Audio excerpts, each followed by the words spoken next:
Balancez vos ondes positives. Bonjour à tous, bonjour à toutes, j'espère que vous allez bien. Allez, aujourd'hui, 7e épisode de Balancer vos ondes positives. On démarre de suite. Et voici que réapparaît la tribu de Balancer vos ondes positives. Bonjour à tous, bonjour à toutes, bonjour la tribu. Bonjour. Je crois que vous allez bien. Alors, monsieur Rodrigo Benken, c'est autour de la table. Quelle est votre météo interne, monsieur Rodrigo? Je suis très enthousiaste. Ça s'entend. Pierre Chaudoir. Je suis un peu fruit de mer, je ne sais pas pourquoi. Mais Fruit de mer? Oui, je ne sais pas pourquoi. D'accord, ok. Heureusement que j'étais à la table. Elle va être pas lourde aujourd'hui. Édouard Mondron. Allez, allons sur l'étoile filante. L'étoile filante pour Édouard. Nous avons Sabine Van de Broek. Solaire. Nathalie Gély. Moi j'ai mes orteils qui frétillent. Cette fois-ci je vais voir Béjart cet après-midi. C'est mon mois culturel. Comment lui dire que Béjart est mort Oui. Et attends, juste pour rappeler pour les auditeurs et les auditrices qui n'étaient pas là la semaine dernière. La semaine passée j'étais allée voir les 3 cafés gourmands. Les 3 cafés gourmands, j'avais oublié. On ne connaissait pas. C'était super. C'était vibrant. Ouais, merci. Et nous avons, chaud. C'est crémeux. C'est logique hein, pour les cafés. Quelle sincérité. Et nous avons Isabelle Demailleux. Bonjour Isabelle. À la banane. Tu as la banane. Ouais. Ok, parfait. Elle s'épluche aujourd'hui, c'est ça? Oh non, on peut. Alors nous avons 4 mots aujourd'hui. Ces 4 mots sont improvisation, fanfare 2 fois, donc c'est 2 fois différents, mais par 2 personnes différentes, mais c'est le même mot. Mais on ne sait jamais ce qui va se passer derrière ça. Et puis nous avons vulnérabilité. Et nous commençons par monsieur Rodrigo Benkens, avec le mot improvisation. Monsieur Rodrigo, c'est à vous. Y a-t-il encore de la place pour l'improvisation? Improviser, c'est de la créativité, de l'imagination, de l'inventivité, du sens de la répartie. J'aime cette notion d'immédiateté et de spontanéité. Ah, et la spontanéité, c'est de la fraîcheur, c'est de la franchise, c'est de la sincérité. On retombe en enfance. Peut-être un brin d'impulsivité. Parfois même, je trouve que c'est un spasme. Mais toucher à la spontanéité, ne serait-ce pas aussi toucher à l'improvisation? Dans mon métier de commentateur sportif, je sais que l'issue de l'événement sportif est souvent imprévisible. La glorieuse incertitude du sport. Et quand on peut le prévoir, ce qui est imprévisible, c'est la façon dont on va y arriver. Flashback, Coupe du Monde, Brésil, 2014, Belgique, Algérie. Il paraît que j'ai lâché cette phrase improbable sur le but de la victoire des Belges. La caipirinha a un goût de trappiste. Un humoriste très célèbre et très connu m'a dit tu déconnes, tu l'avais préparé, c'est pas de l'impro ça. Ben évidemment, j'y avais pensé. Bien sûr, je l'avais dans un coin de ma tête. L'impro, c'est le bon moment pour le placer tout de même aussi, non? Faites-nous vibrer. Combien de fois j'ai pas entendu le public dire faites-nous vibrer? Mais est-ce encore possible aujourd'hui? Je reviens sur la notion du match de football. Ces buts, c'est un moment d'extase. C'est pour le buteur un moment d'exultation, pour le commentateur un moment d'enthousiasme, mais est arrivé ce qu'on appelle la VAR, la vidéo-assistance référée, qui casse les émotions des acteurs comme des commentateurs. Imaginez quand même ce commentateur qui exulte, c'est extraordinaire, mesdames et messieurs. Attendez, le but est peut-être pas valable, finalement je passe pour un imbécile, c'est une inversion. Une inversion émotionnelle incompréhensible. L'inverse est vrai aussi, le but n'est pas valable, mais on analyse et plus tard on dit il est validé, je vais pas faire du réchauffé, et puis subitement m'enthousiasmer. On est dans la notion d'immédiateté. Bref, où je veux en venir, c'est que dans ce monde où tout est désormais planifié, calculé, disséqué, s'installe cette habitude irréfléchie, la routine. Lundi, on va manger chez ma belle-mère. Mercredi, je joue au padel.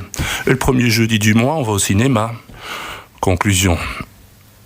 J'aime tant ce métier de commentateur sportif. Pourquoi? Parce que j'aime parler en direct, raconter, interpréter ce que je vois, sans filet. Et c'est ça qui est de plus en plus risqué. Discrimination, sexisme, racisme. Chaque mot devient pesé, sous-pesé. On marche sur des œufs. Mais je veux garder cette spontanéité, cet enthousiasme, ce moment présent dans l'immédiateté. Improvisé, mesdames et messieurs, surprenez-moi. Merci. Merci Rodrigo. Oh, j'adore. Il a tout fait ça comme une cigogne sur une jambe, personne ne l'a vu, donc voilà. Ça. Je sais pas pourquoi je dis ça, mais... Parce qu'il était sur une jambe. Ouais, c'est ça. L'improvisation, est-ce que vous avez conscience que tous les jours vous improvisez ou bien vous préparez, vous cadrez, vous organisez, vous disciplinez? Tout au feeling. Enfin, Qui veut y aller? Moi, un jour, je suis né, depuis j'improvise. Depuis que tu es né, tu improvises? On improvise tout. Je veux dire, il n'y a rien qui est prévu. Donc, qu'est-ce que je vais faire de mon bras gauche? Et moi, quand j'allais au foot, j'ai envie de changer les choses. J'allais voir un match de foot, je voulais que ça change. J'ai crié pour qu'un type se retourne et il me dit ça va changer tout le match. Voilà. Et je hurlais comme un fou pendant des minutes entières. Donc, tout ce que je fais est improvisation. Qu'est-ce que Rodrigo va faire de sa main? Qu'est-ce que tu vas faire? Tu vas passer ta main dans tes cheveux. Tout ça va changer l'univers de tout le monde. L'effet papillon. C'est l'effet papillon. Moi, je vais aller me coucher. Merci, Nathalie, tu veux dire? moi, j'improvise tout le temps, j'adore ça. La créativité, c'est un de mes modes de fonctionnement préférés. Et il n'y a rien qui me plaît plus que quelque chose qui se passe, qui n'est pas prévu justement, et qui va m'inviter à faire autrement, à faire autre chose. Dans mes accompagnements, c'est tout le temps, et c'est ça qui me fait vibrer, je pense. Créer, c'est improviser, ou improviser, c'est créer. Si quelque chose se passe et que tu dois improviser, la créativité pour moi est invitée. C'est comme ça que je le conçois. Je ne sais pas toi, Rodrigo, comment tu le voyais, mais... Certainement. Sabine? Mais moi, j'ai dû apprendre à improviser. Je suis née dans un cadre, avec une routine. Enfin, j'étais première de classe et j'ai dû vraiment apprendre à sortir du cadre. Et parfois, c'est encore très compliqué. Tant de choses à dire que j'aurais envie d'être spontané. Parce que la semaine dernière, on parlait de liberté et que je pense que c'est un peu les paradoxes. Il nous faut un cadre pour pouvoir être spontané, parce que s'il n'y avait pas de sport et que il n'y avait pas d'événements planifiés, il n'y aurait pas non plus cet éclat d'improvisation. Donc je crois que c'est un doux mélange d'alignement entre cadre et liberté d'avoir un cadre assez souple, parce qu'un cadre n'est pas spécialement rigide, il peut avoir le plus de courbes possible pour y amener de la légèreté. Donc je crois que c'est un magnifique sujet. Merci pour ta chronique, Rodrigo. Je rappelle qu'il y a eu une improvisation contrariée, on appelle ça de l'improvisation, que j'ai eu l'occasion de faire. Il y avait lundi dernier les 40 ans de la Ligue d'impro, retour au Mirano. Et franchement, quand on voit Iris Remond et des gens comme ça, moi qui m'ont fait rêver, je fais de l'impro avec des mecs qui ont tous réussi sauf moi, les De Groot, des Carlos Baccara. Et on s'est amusé comme des dingues. On arrivait à 8h moins 1, on a enfilé un training, on commençait un spectacle à 8h sans avoir répété. Et on avait une équipe qui gagnait tout parce qu'on avait peur de rien. Et voilà, moi j'ai appris l'improvisation contrariée et c'était que du plaisir, franchement. Et nous pouvons aussi inviter ça au quotidien. Nous, l'autre fois, on était dans le tram avec mes enfants et je ne sais pas pourquoi, on parlait des jonquilles qui commençaient à sortir et on était à côté de parc où il y avait aussi plein de petits volatiles de toutes sortes. Et donc on s'est mis à faire un truc où chaque fois qu'on voyait des jonquilles, on faisait pop, pop, pop, pop, pop. Et quand on voyait des volatiles, on faisait pic, pic, pic. Et on a créé une chanson sur le... Et ce qui est drôle, on était là, pop, pop, pop, pop. Et on les montrait pop, pop, pop, pic, pic, pic, pop, pop, pop, pic, pic. Donc sur le moment, c'était déjà très marrant. Mais ce qui est drôle, c'est qu'on s'est retrouvés dans le parc de Russell ce week-end-ci, et tout d'un coup, j'entends mes enfants qui font parce qu'il y avait une foultitude de jonquilles. Et en fait, nous pouvons inviter la créativité dans le quotidien le plus absolu, et ça, c'est quelque chose que j'adore. N'importe quel moment, Isa. Oui, et ce que tu disais aussi, Rodrigo, c'est que maintenant, tout est sujet à interprétation, et ça, c'est une difficulté vraiment réelle, et les phrases sont souvent sorties de leur contexte, et au quotidien, comment est-ce que tu gères ça? Donc, en dehors de ton métier de commentateur sportif, qu'il est le plus spontané, mais quand tu n'es pas dans cette possibilité de faire ça. Oui, c'est vraiment quelque chose qui demande peut-être de commencer à travailler autrement. Tu as dit quelque chose de très juste, c'est sortir quelque chose de son contexte. Et aujourd'hui, ça, c'est le gros problème des médias actuels, des réseaux sociaux, où on sort tout de son contexte. Alors aujourd'hui, vous pouvez aller vous allez sur Instagram et vous allez avoir 20 secondes de Coluche, par exemple. Et en dehors de tout contexte, et un jeune de 12-13 ans va dire ça c'est incroyable, enfin mais ce gars c'est pas possible ce qu'il raconte, enfin, et c'est complètement hors contexte et ça fausse complètement la perception qu'on a, même s'il y a des choses qu'on disait jadis malheureusement et qu'on ne peut plus dire maintenant. Les choses ont évolué, mais c'est encore plus terrible quand c'est tout à fait hors de son contexte. Il fallait entendre l'ensemble de l'œuvre et pas isoler de... Je l'avais dit, bordel. Oui, Philippe Albert l'avait dit dans une incroyable improvisation lors de cette contre-attaque mémorable qui permit aux Belges de gagner 3-2 contre le Japon et de se qualifier pour les quarts de finale de la Coupe du Monde 2018. Dans tout le pays, ce fut une explosion de joie. Les fanfares s'en donnèrent à cœur joie. Et justement, Pierre Chaudoir et Nathalie Gilly évoquent aujourd'hui tous les deux le mot fanfare. Vous avez compris que c'était Pierre Chaudoir qui entamait. Difficile à interrompre. Hein, Mais c'est ça, quoi. C'est la fanfare. Donc voilà, je peux commencer, Nathalie, tu veux le faire avant, comme tu veux. Vas-y, attends. Vas-y. Donc, d'abord, la fanfare.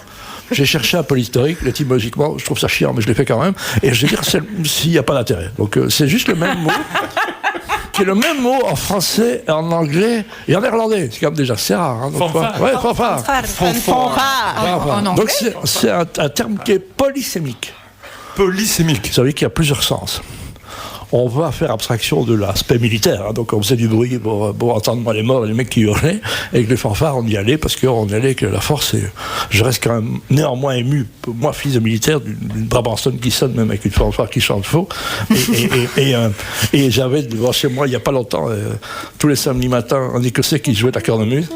Ça m'agaçait, mais quand il a plus joué, j'ai trouvé l'habitude. J'ai dit, qu'est-ce que tu fous, quoi? Il est 11h et il n'a pas joué. Donc c'est important. La fanfare, c'est aussi, là, qu'est-ce qu'on fait? On fanfaronne, hein, donc c'est une autre expression, fanfaronner, ça veut dire, on en fait de trop, donc c'est un peu ça le mot fanfaronner. Et puis, le fanfare, moi, ça m'éveille toujours le bas du corps. C'est les petits pieds qui bougent, et ça annonce toujours un événement qui est plutôt festif. Il y a rarement des fanfares qui précèdent un corbillard, donc c'est le côté festif, et ça bouge. Il va se passer quelque chose ici, etc. Donc c'est et puis c'est la collusion entre deux instruments clairs, percussion et puis les tambours. Hein. Donc il n'y a pas beaucoup de premiers prix de conservatoire dans les fanfares, mais ils sont heureux d'être là. Il y a parfois des fanfares, ils ont trois sons, 3 notes. Ça fait quand même une de plus que Stromae pour tout ce qu'il a fait dans son œuvre de sa vie. Donc c'est ça qui est important. Et puis c'est un concept un peu rural. Donc c'est considéré comme un peu ringard. Tu vois, je veux dire, à un moment, il y a peu de fanfares à Bruxelles. Hein. Il y en a partout. Il y en avait à Estaing-Puy, c'est une fanfare à vélo. Mais quand il y avait des chemins, la fanfare, parfois, il en manquait 3 le lendemain, parce que le bout de la descente était compliqué. Et puis, je vous conseille d'aller voir, ça s'appelle Meute. C'est une fanfare allemande, qui ont un morceau qui s'appelle You and Me, qui est juste, je me disais ça le matin, vous avez une patate d'enfer, ça fait quand même 60 millions de vues sur YouTube, 33 millions sur Spotify, ils font une tournée mondiale, ils sont à l'AB 25 et 26, c'est archi complet, donc ils ont un petit costume de fête qu'ils ont volé chez Bouglione, mais c'est juste extraordinaire, mettez ce morceau, moi ça me met une patate d'enfer. Comment ça s'appelle? Pardon, Meute. Meute, simplement, c'est un troupe allemande. Il y a eu en fanfare une émission iconique de la RTBF. Le plus ancien d'entre nous doivent s'en souvenir. C'était quoi le générique où il y avait une fanfare? Blablablascope hip-hop. Non, c'était striptease. Striptease avec ce truc qu'on bobait, cette espèce de petit couloir, on passait dans une espèce de musique. C'était quand même très irrévérencieux, hein, qui est un travail formidable, mais finalement très drôle. Revoyez-les, vous le regardez, c'est une émission qui a fait beaucoup de choses et qui a provoqué surtout un mouvement extraordinaire. C'est quand même, ça s'est passé près de chez vous, puisque c'était un plagiat à ça, et en 1992, ça a quand même révolutionné le cinéma belge et tout ce qu'on peut y arriver. Alors ici, on arrive au sujet qui fâche, c'est qu'effectivement, avant ou après une fanfare, il y a quoi en général? On lance des bâtons, on est dans un costume coloré, c'est quoi? Les majorettes. Les majorettes. La débauche. Pas les majorettes, mais ici je vais éviter le sujet. Il faut savoir que du côté de Lannes, qui est quand même pas considéré comme le village le plus drôle de Belgique, mais à Marançay, il y avait des copains qui disaient, les filles, nous on organise toute la kermesse, si vous faisiez les majorettes. Et les filles, évidemment, disent non. Donc ce sont les mecs qui font les majorettes, ça s'appelle les majorets. C'est très très drôle, franchement. Et ça vaut la peine d'être revu à chaque fois, fin août, début décembre. Et début septembre. Début septembre, pardon. John Bernard qui a créé Nemo 33, donc il n'y a pas que des idiots du village, donc tout le monde joue le jeu et c'est formidable. Et j'en terminerai par un monsieur qui s'appelle un philosophe roumain. Il y a faux, hein? Oui, pourquoi il n'y a pas de philosophe en Roumanie? Je regarde dans les réveils. Il s'appelle Émile Michel Clorant, voilà, Clorant. Jusque-là, tout le monde reste quoi, hein, personne ne dit rien. Et qui dit cette phrase suivante qui est importante: une nation s'éteint quand elle ne reçoit plus, quand elle ne réagit plus aux fanfares. Une nation s'éteint quand elle ne réagit plus aux fanfares. 2 points. 2 points? Ça veut dire que la phrase continue, quoi. J'attends la suite. Il faut laisser planer le doute. La décadence commence à la mort de la trompette. Et moi, je trouve franchement que le monde manque cruellement de trompettes et on n'en entend plus assez. Fanfare pour Pierre, et puis en face de lui, il y a la fanfare de Nathalie. Alors, on va voir si vous suivez. Et voilà, c'est parti. Ma chronique commence en fanfare. Bruyamment, comme pour me faire remarquer, j'arrive. Et personne ne peut me louper. C'est l'histoire de ma vie. C'est sympa, une fanfare. Ça invite à la célébration, ça rassemble les foules, ça résonne joyeusement. C'est bruyant aussi et parfois inconfortable pour l'auditoire. Avec la sagesse relative dont je me pars au fil des années, j'ai appris à moduler l'instrumentation de mes orchestrations. J'ose arriver ou partir sans tambour ni trompette. Je savoure les silences autant que la musique. Je laisse à d'autres l'occasion d'occuper l'espace et de faire sonner leurs instruments. Le plaisir de la nuance. La justesse du son qui interprète vraiment ce qui vibre à l'intérieur. De nombreux facteurs influencent notre façon de nous présenter au monde. Notre personnalité, nos expériences passées, nos blessures, nos croyances, nos forces, nos faiblesses. Aujourd'hui, j'ai envie de vous proposer un retour sur vous-même. Sans sortir les violons, considérez vos mécanismes favoris pour entrer en relation avec les personnes que vous rencontrez. Quelle mélodie entonnez-vous volontiers ? Que dit-elle de vous ? En guise de mission ocytocine, je vous invite à tester d'autres façons de faire et à élargir votre répertoire. Vous êtes adepte de la grosse caisse ? Tentez la version piano. Vous préférez le mode sourdine ? Faites entendre votre voix, sans vous mettre en danger, bien sûr. Visez le challenge, pas la zone panique. Sentez ce que ça crée chez vous et chez votre public. Si les modulations vous plaisent, ajoutez-les à votre répertoire. Une façon de prendre l'air, finalement. Un air de 2 airs, l'air qui fera votre chanson. Zoupiti zoup. Bravo. Moi, j'ai juste un souvenir. Mon père m'avait toujours dit, Marc, s'il y a une chose que tu peux faire dans la vie, c'est chaque matin démarrer en fanfare. Et c'est un mot que quand j'étais tout gosse, je ne comprenais pas bien. Oui, je voyais effectivement ce que c'était une fanfare, un groupe de personnes qui jouaient de la musique et en général accompagnées par des majorettes ou parfois des majorets, moi j'en ai jamais vu. Mais se démarrer en fanfare, moi j'ai toujours effectivement considéré qu'il y avait un élément extrêmement positif, une force collective. Et c'est comme si, et ce sont des images qui me reviennent en vous entendant, c'est comme si j'étais pas tout seul en démarrant le matin à tout berzingue. C'est comme si on était plusieurs. C'est comme si effectivement j'étais un orchestre tout seul et que je pouvais avancer en fanfare dans la vie et donc dans la journée.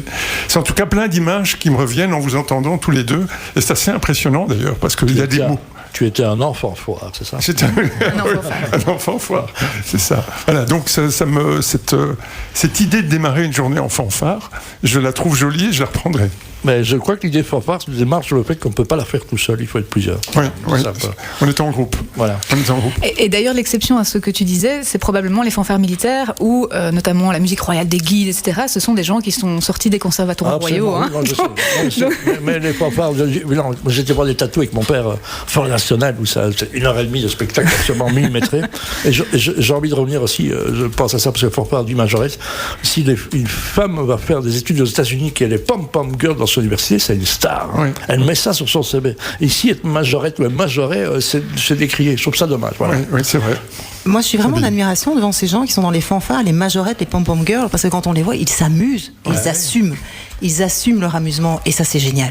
Oui, encore une fois, c'est oser être qui on a envie d'être vraiment et de s'amuser ensemble. Et pour terminer, non, je termine pas du tout, mais pour y mettre ma voix. Pour terminer en fanfare. Voilà, c'est fini alors. Tu terminais avec de faire entendre notre voix, mais j'avais fait un séminaire il y a quelques années et très justement, nous sommes un instrument à vent. Nous avons 2 cordes qui nous permettent de nous exprimer, donc fanfaronnons devant le miroir et quotidiennement, certainement. Joli. Ce que je trouve par rapport à ces 2 analyses tout à fait différentes du mot fanfare, c'est que ça ravive des souvenirs, et tu l'as fait, Marc, aussi, des choses parfois qu'on ne comprenait peut-être pas. Moi, en effet, moi aussi, comme toi, Marc, on n'en avait jamais parlé.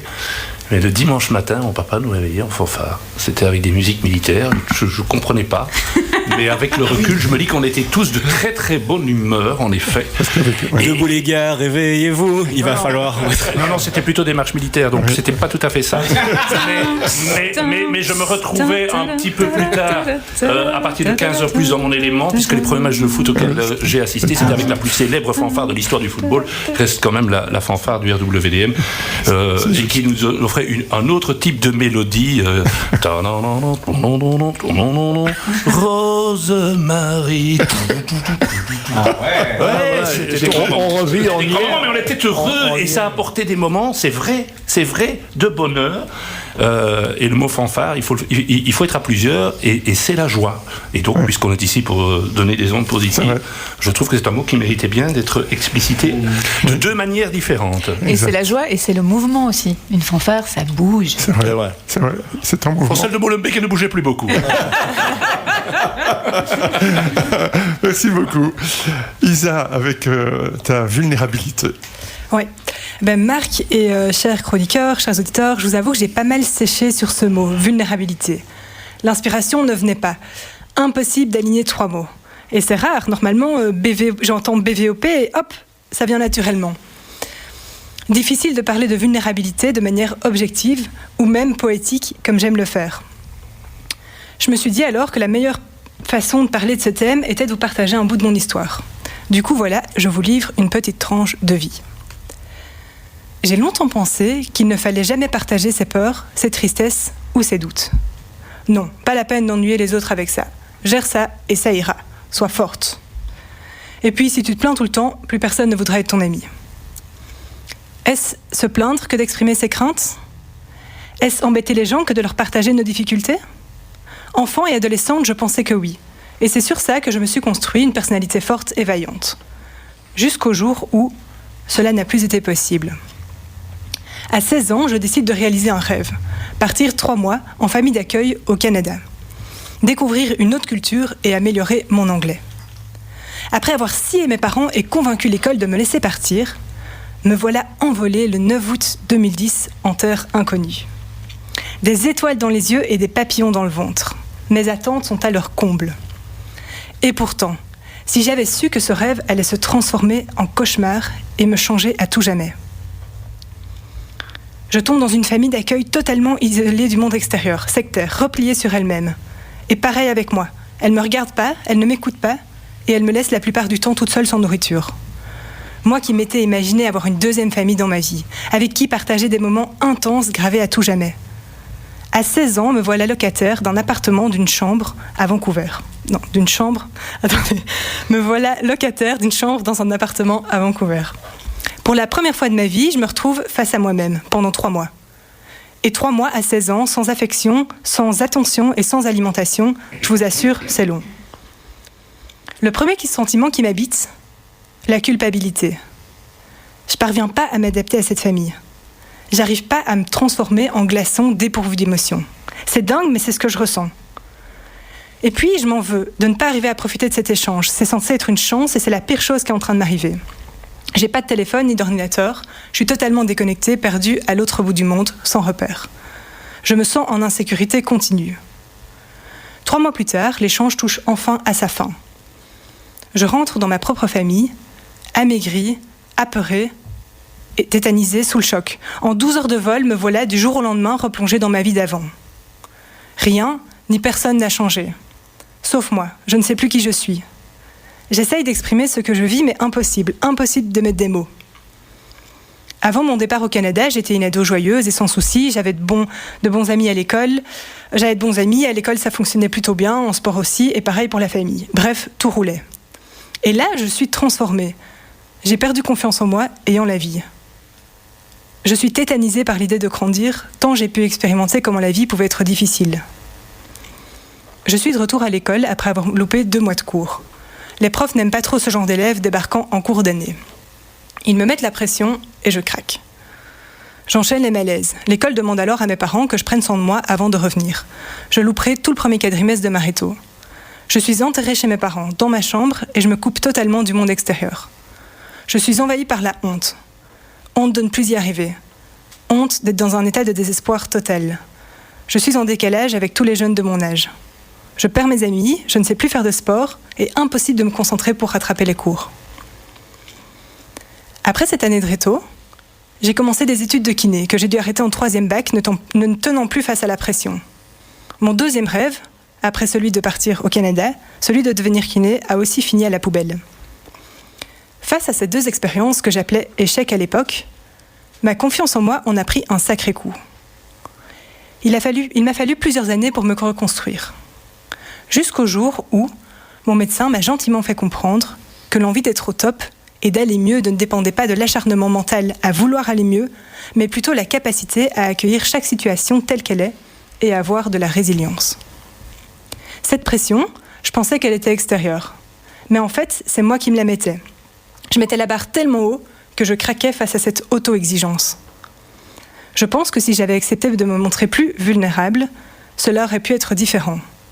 Je me suis acharnée à tenter de masquer ces fragilités qui m'habitaient. Je n'en parlais pas. Je voulais pas déranger et surtout, je n'assumais pas. Je rêvais d'être une surfemme surpassant chaque étape de la vie avec légèreté et volontarisme. Comment j'ai pu me relever ? Bon, je dis pas que c'est gagné tous les jours, mais en acceptant cette partie de moi, hypersensible et vulnérable, en partageant mes difficultés à mon entourage pour resserrer les liens et avoir des relations authentiques. J'ai remarqué qu'en ouvrant une partie de mon cœur, j'ai fait petit à petit tomber cette armure que je m'étais construite.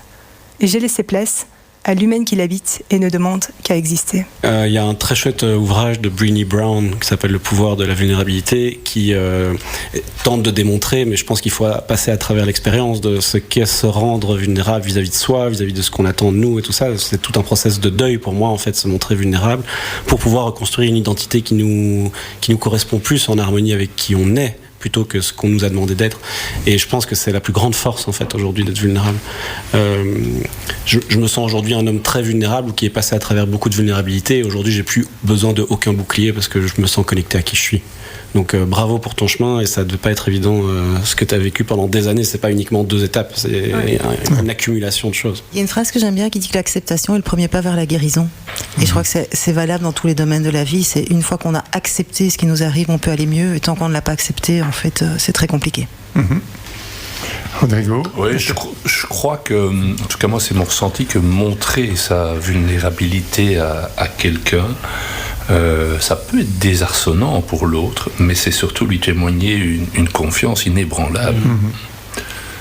Et je crois que si on a bien ça en tête, ça peut aider. Oui, moi je fais aussi un lien avec les émotions dont Édouard parlait précédemment, où il disait qu'on est victime de nos émotions. Et moi je pense que par rapport à cette vulnérabilité, nos émotions, c'est vraiment des alliés.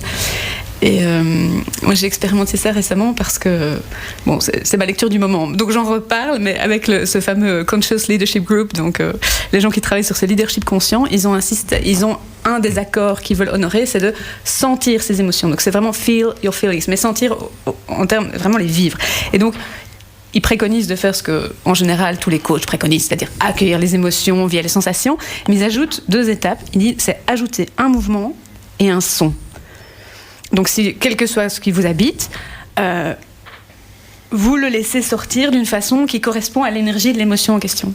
Et j'ai testé récemment. Et il dit, parce qu'en fait, une émotion, ça dure 1 minute et demie. Donc, c'est par vague. Et donc, vivez la vague. Et en fait, moi, j'ai ajouté cette étape-là de vraiment mettre un son, mettre un mouvement, et ça change tout. Ça change tout parce que, justement, ça permet de se laisser traverser, de vivre le truc. Et on pourrait croire que ça nous rend vulnérables, mais en fait, ça nous permet de surfer sur la vague plutôt que de la prendre en pleine figure. Et je crois que c'est aussi ça, que parfois on a peur, mais en fait, oser dire les choses, ça ouvre d'autres possibles. Pierre. Vulnérabilité, on t'a parlé d'élections la semaine dernière, donc on est dans un contexte où les hommes politiques ont l'air tellement hors sol que le seul élément de vulnérabilité, c'est parfois de dire pardon. On a vu Catherine Fonck, médecin, pleurer devant tout le monde, et signe de faiblesse, qui a été condamnée. alors qu'elle devrait être saluée. Je trouve ça dommage. Et on est dans un contexte, on prend un exemple d'un homme meilleur sportif de tous les temps, Tiger Woods, qui a dû faire, il se demandait pardon pour des choses qui n'avaient rien à voir avec le sport, dans les addictions sexuelles, pour être clair, et qui étaient hallucinantes. Et là, je trouve que la première chose, messieurs, mesdames, qui vous mettez la pain blanc, c'est-à-dire ceux qu'on sort d'un chapeau les autres, restez vulnérables, acceptez de faire des erreurs et acceptez de vous dire pardon les amis, on s'est trompé, on a essayé, on fera mieux la prochaine fois. Ouais, Tiger Woods, meilleur sportif de tous les temps. On fasse un débat ou quoi? Regarde-le là. On va dire le mieux payé. Attends, pas toi, quoi. Le mieux payé de tous les temps. Je t'ai jamais vu jouer au golf. Hein.